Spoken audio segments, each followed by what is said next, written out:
சட்டமன்றத்தை போய் பார்க்காத, சட்டமன்றத்துக்குள்ள என்ன நடக்கும், அந்த நிகழ்வுகள் தெரியாத, சட்ட நுணுக்கங்கள் தெரியாத, அரசு அதிகாரம், அரசு இயந்திரம் எப்படி இயங்குது அப்படின்றது தெரியாத இளம் தொண்டர்கள் இருக்காங்க இல்லையா, அவங்கள ஒரு பூஸ்ட் பண்ற மாதிரி, ஓகே நம்மளை வந்து வழிநடத்துறதுக்கு ஒரு அண்ணன்கள் வந்திருக்காங்க அப்படின்ற ஒரு எண்ணத்தை கொடுக்கறதுக்கும் இந்த ஒரு இணைப்பு வந்து பலமா இருக்கும் அவங்களுக்கு.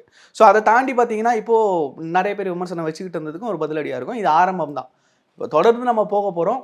காலப்போக்கில் பார்த்தீங்கன்னா இயக்கங்களோ இல்லை முன்னாள் அமைச்சர்கள் கூட சிலர் வரலாம் அப்படின்ற ஒரு எதிர்பார்ப்புகள் இருக்குது. கண்டிப்பாக நிறைய அதிருப்தியில் இருக்கிறவங்க இப்போ இவங்களே பார்த்தீங்கன்னா ஒரு கட்சியில் பயணித்து ஒரு சட்டமன்ற உறுப்பினராக இருந்து அங்கே அவங்க செய்யணும்னு இதை செய்ய முடியாமல், இல்லைனா அவர்களால் கட்சிக்கு பயன் இல்லை, அவர்களால் சம்பாதிக்க முடியலன்னு நினைச்ச கட்சிகள் வந்து அவங்கள ஒதுக்கி வச்சிருக்கோம்.